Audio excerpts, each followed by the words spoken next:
Gente, eu tava gravando então a parte do vídeo por que eu voto nulo, né? E o celular aí me interrompeu. O celular me interrompeu, mas felizmente eu resolvi aí as paradas que estavam de errado no celular. E eu vou gravar aí uma segunda parte, então. Até para não ficar tão comprido, né, o vídeo, mas enfim. Eu tava falando, né, que como é que a gente pode mudar então a sociedade através das urnas? Eu não acredito muito nisso. Porque o sistema, né, ele é todo baseado numa, entre aspas, escravidão. As pessoas elas são escravas, a grande maior parte da população tem vida de escravo e há uns poucos poderosíssimos que gerenciam essa escravidão. Gerenciam essa escravidão e vão aplicando a escravidão ao longo dos séculos, enfim, né? Então, na minha opinião, trocar de política é trocar de figurinha. Trocar de partido é trocar de figurinha. Vai acabar tudo servindo ao sistema ou não. Se não servir ao sistema, a pessoa vai ser morta, a pessoa vão tentar tirar ela de tudo que é jeito. A máfia é muito grande. Mas enfim, como então que eu creio que poderia ser mudado o sistema? Em primeiro lugar, acima de tudo, mudar a si próprio, né? E a educação das crianças. Porque o que gere muito a nossa sociedade, como eu já falei no outro vídeo, são os paradigmas. O ser humano é regido por ideias. E uma ideia dita 1000 vezes acaba se tornando realidade na prática. Quer um exemplo? Já havia esse exemplo, havia vários macaquinhos, né? Que eles foram fazer exemplo ali com os macaquinhos. Foram fazer experiência. Os macaquinhos, eles tinham lá um cacho de banana, né? E quando eles iam pegar a banana, dava-se um choque neles. Então, com o tempo, eles aprenderam através dessa dolorosa experiência que não era para tocar no cacho de banana. Com o tempo, foram tirando um por um e foram colocando macaquinhos novos. E os novos eram doutrinados a não pegar. O novo ia lá pegar e eles batiam nele, falavam: não, não é para pegar, né? Só que com o tempo eles pararam de dar choque e os macaquinhos continuaram batendo nos novos que chegavam para falar: olha, você não pode pegar a banana ali. Entendeu? Eles já nem lembravam mais que era por causa do choque. Eles só sabiam que não podia pegar a banana. Entendeu? É tipo a questão do gay. É tipo a questão do gay. Por que não gosta de gay? Muita gente vai falar que é o Levítico que está na Bíblia, mas no fundo, a pessoa vai falar: ah, porque a minha família não gostava de gay e eu também não gosto, e é isso aí. E é isso aí. Entendeu? Ninguém para questionar por que não gosta de gay, por que não gosta disso, daquilo. Ninguém para questionar. E no ser humano não é feito para questionar. O ser humano é feito para seguir paradigma, para ficar na escravidão e vamos adiante e acabou, meu filho. E tem algumas distrações, né? Futebol, novela, showzinho, baladinha. Gente, essas coisas elas são legais. Eu não tô falando, nossa, não pode mais ver novela, não pode mais ir pra baladinha. É legal, mas não ao ponto de você esquecer do resto. Não, eu vou viver pra. Ah, eu vou viver pra ir pra baladinha no fim de semana. Sextou. E vou pra balada. Isso me faz feliz e me dá energia para viver o resto da semana. Que é pra na outra sexta-feira eu estar na balada de novo. Tem que ter o momento da balada, tem que ter o momento da novelinha, tem que ter o momento do. E tem que ter o momento do questionamento também. Essas coisas não podem nos distrair o suficiente pra gente viver só pra isso. Ah, eu vou viver pra novelinha, eu vou viver. Não, não dá pra fazer isso, entende? A gente tem que questionar. E o sistema não gosta de pessoas que questionam, né? Mas enfim, o que acontece? Mudança então tem que ser feita primeiro por nós, né? E aquele lance dos macaquinhos. Para finalizar, no final, na jaula dos macaquinhos, só havia macaquinhos que nunca haviam tomado um choque e, no entanto, eles batiam uns nos outros quando ia chegando macaquinhos novos para não pegar na banana. Ou seja, o paradigma já estava instalado e ninguém perguntava por quê. Não dava mais choque, mas sabia que não era para pegar. Entendeu? Então, a questão do paradigma, né? Einstein já dizia assim, que é mais fácil quebrar um átomo, e ele pegou bem aquela época da descoberta da energia nuclear, né? Que deu um monte de merda também, mas enfim.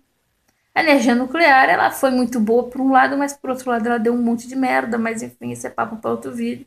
E o Einstein, ele falou também, né? Poxa, é mais fácil quebrar um átomo do que quebrar um preconceito. E eu digo assim que, né, parafraseando ao Einstein, é mais fácil quebrar um átomo do que quebrar um paradigma. Porque quebrar um paradigma é a coisa mais difícil que tem. É a coisa mais difícil que tem você quebrar um paradigma. Então, as crianças, que são os novos que estão chegando, né? Apesar de eu acreditar em reencarnação e apesar de eu acreditar que a pessoa não é totalmente zerada, mas enfim, ela tá ali com o véu do esquecimento, ela deu uma esquecida básica nos paradigmas dela, né?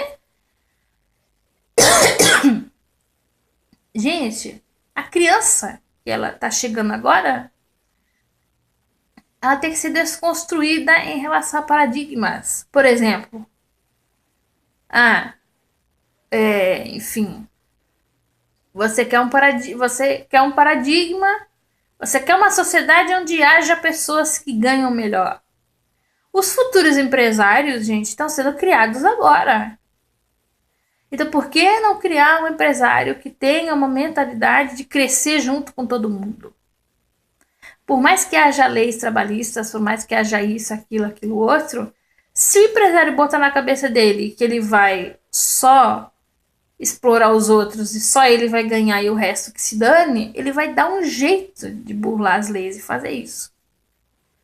Então, a criança tem que ser bem educada para ser um bom profissional no futuro, um bom empresário, um bom médico, um bom professor. Você já imaginou se toda a humanidade tivesse uma visão diferente? Você acha que política ia poder mandar em alguma coisa? Você acha que a sociedade em si, ela sendo bem educada e tendo bons valores e tendo uma cabeça boa, você acha que essas pessoas não iam chegar lá e falar, não, eu não vou aceitar isso. Eu não vou aceitar isso e isso do político, tal. Eu não vou aceitar aquilo e aquilo. Até na época do despotismo, na época dos reis, que era absolutismo, não houve as revoluções que acabaram derrubando em grande maior parte do mundo os governos absolutos. Claro que hoje também não tá uma maravilha, né? Hoje tem esse plus aí que eu creio que é mais uma oligarquia do que outra coisa. Não creio que vivamos em uma democracia, né? Ninguém pergunta muito pro povo não, gente. Eles governam lá de cima. Mas enfim, isso tudo não poderia ser quebrado com o tempo, com a educação das pessoas. Então eu creio que a educação dos filhos e a quebra de paradigmas é que pode nos ajudar. Não adianta nada, é a mesma coisa. Eu vou usar a analogia dos macaquinhos de novo. Não adianta nada, chega lá um macaco mega revolucionário. Não, nós vamos pegar as bananas. Aí vem outros 100 que estão lá dentro, enche ele de porrada, expulsa ele de lá ou mata ele. E aí, como é que faz? Se cada um fosse instruído, se cada novo que chegasse fosse instruído, olha, não tem problema não pegar banana, vamos lá pegar. É assim, é micro, é de porco em porco. E novamente reiterando, não é coisa para daqui 5, 10, 15 anos, é coisa para no mínimo daqui 100 anos. Primeira coisa é mudar essa mentalidade de cada um seus problemas, né? A gente não é uma ilha, a gente não vive isolado. Claro que você não vai pegar o mendigo na rua e trazer para dentro da sua casa. Você não vai fazer isso. Você vai ter que ter uma moderação, né? Mas, eu digo, às vezes uns 5 minutinhos de escutar uma pessoa já pode mudar muito. Tem gente que me escreve, eu me emociono muito, mas enfim. Tem gente que me escreve e fala assim, Sara, graças a você eu abandonei um relacionamento no qual eu estava pensando em me suicidar. Isso pra mim é o equivalente a salvar uma vida.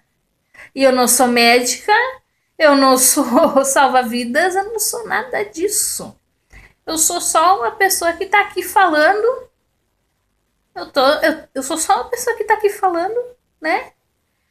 E quem sabe? Você só pode chegar lá e, olha, pô, legal. Pô, legal, você tá, enfim, você tá legal, você não tá, enfim, uma palavra às vezes pode ajudar. Eu não posso seguir o caminho pela pessoa, mas quem sabe a gente não pode dar uma luz que às vezes ela não tá vendo.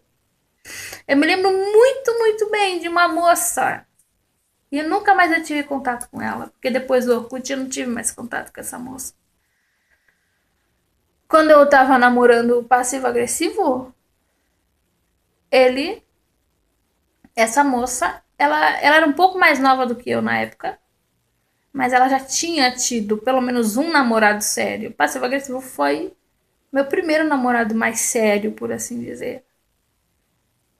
Já tinha tentado ter algumas coisas com algumas pessoas, mas não chegou a ser um namoro sério. Aquela coisa, sabe aquela coisa de conhecer família? Foi com ele.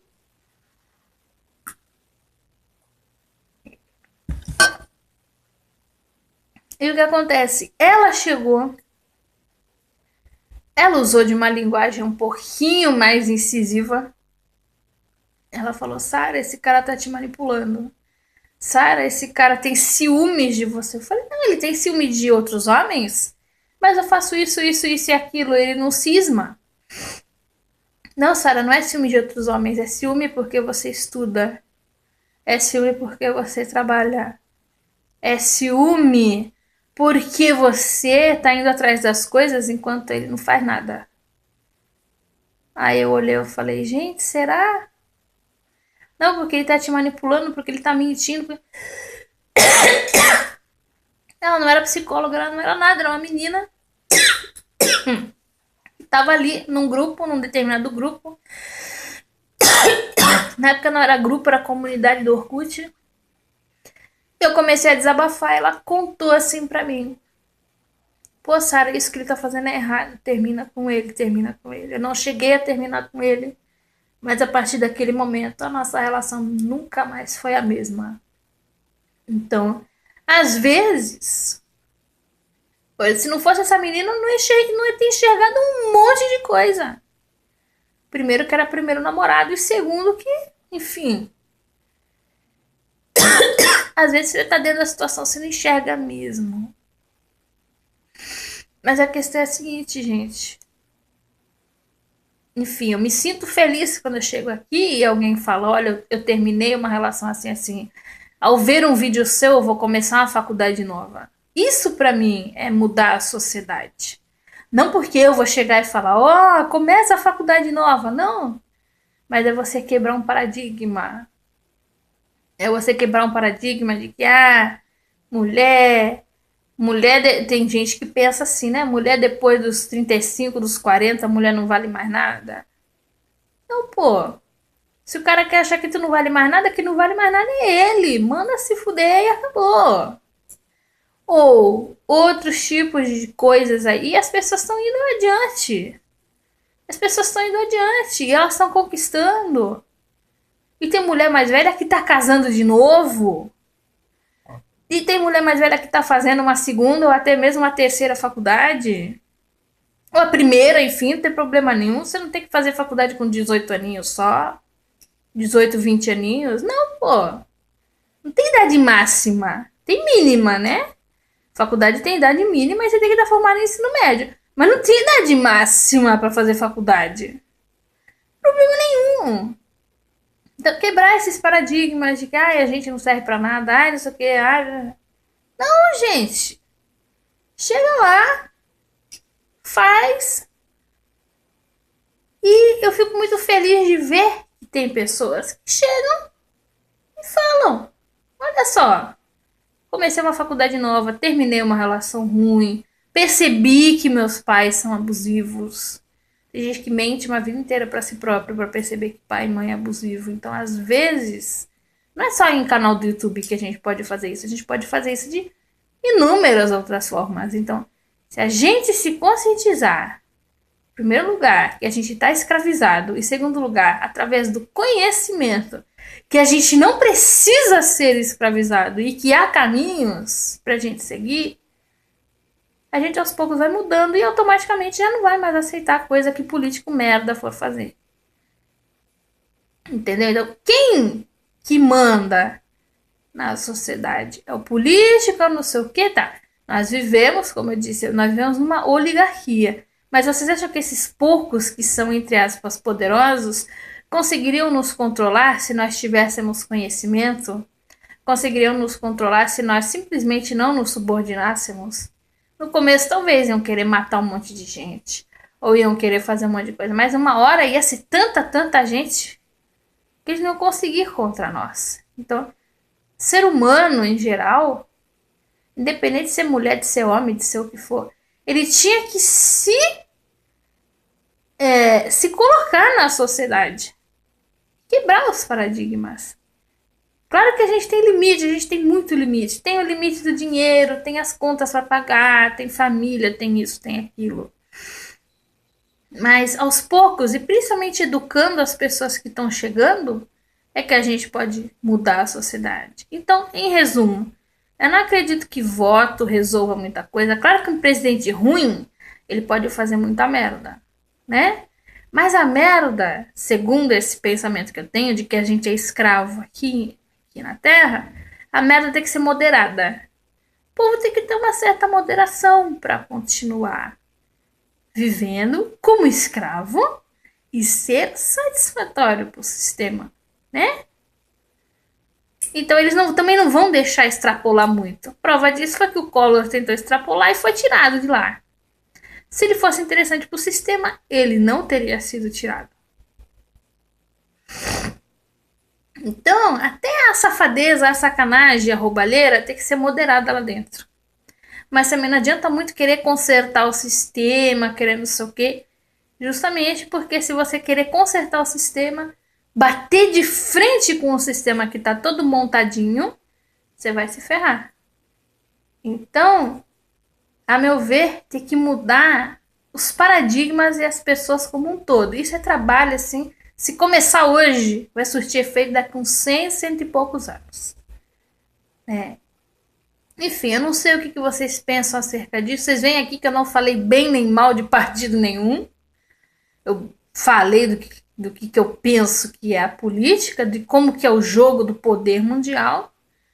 E principalmente a minha razão aí por que eu voto nulo. Porque eu acho que não vai adiantar de muita coisa. Não somos nós ou os políticos que vamos mudar muita coisa imediatamente. É mudança para décadas, para séculos, quiçá. E tem que ser trabalho de formiguinha e principalmente um trabalho de quebra de paradigmas. Nós temos que olhar para o que importa de verdade e não para PT, PSDB. Enquanto o pessoal da esquerda e da direita está brigando, esse pessoal do alto, que são os verdadeiros senhores do mundo, por assim dizer, eles estão tirando sarro. Eles estão tirando sarro e estão dando risada. Então, falando, o povo não tá vendo o que funciona de verdade. E tem um e outro brigando por causa de Haddad, e brigando por causa de Lula e por causa de Bolsonaro. Gente, eu aderi ao movimento do anti-Bolsonaro. Não exatamente pelo Bolsonaro ser de direita ou pelo que quer que seja, mas ele fala muita merda, meu. Ele fala aqui. Filha mulher foi uma fraquejada. Gay é falta de porrada. Um cara desse pode ser perigoso. Mas vocês podem ter certeza de que se ele sair muito do riscado, ele pode até ser morto. Não foi quase morto. Foi quase morto, né? Então, ele não pode sair muito do riscado. Nem pra cima, nem pra baixo, nem pro lado, nem pro outro. Então, eu nem considero que seja uma grande ameaça. Até porque o presidente não vai ter esse poder absoluto. Seja ele Bolsonaro, Haddad, Alckmin ou qualquer outro. Né? E assim, gente, a questão é a seguinte. Também creio que o presidente é um cargo muito visado. A pessoa pode fazer muito mais em cargos e situações bem menos visadas, né? Apesar do Cabo Daciolo de eu não concordar com um monte de coisa que ele fala e faz, eu não vejo um discurso de ódio tão pesado nele quanto no Bolsonaro. E ele é um cara, ele parece ser um cara do bem. A única coisa que eu não gosto é que ele é muito bitolado com esses negócios de Illuminati, não sei o quê. Por incrível que pareça, apesar de eu não ser cristã, eu tenho uma visão semelhante à dele. Eu creio um pouquinho nesse lance de teoria da conspiração, só que ele crê em Jesus versus Satã. Eu já creio em outra, é bem mais complexo. O meu sistema de crenças e o meu sistema de crer como é que são distribuídos os senhores do mundo é bem mais complexo. O dele é Jesus versus Satã e acabou, né? Que a visão do evangélico é essa. Mas assim, eu não, apesar dele ter essa coisa de quero tirar a estátua da liberdade da Rava e tal, eu não vejo ele como um cara ruim. Não vejo ele como... O Bolsonaro eu vejo muito ódio nele. Ele pega a arma, finge que não sei o que é arma pra atirar em alguém. Você tá entendendo? Já o Daciolo eu não vejo dessa forma.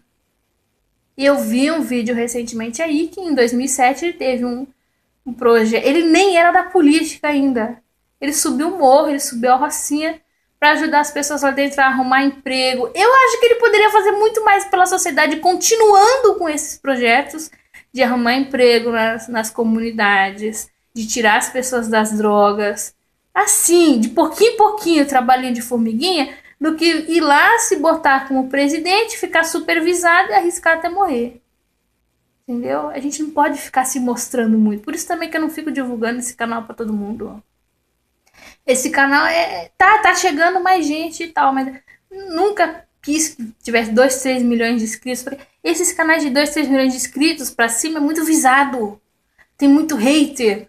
É ameaça de morte toda hora. É processo nas costas toda hora. Deus que me livre.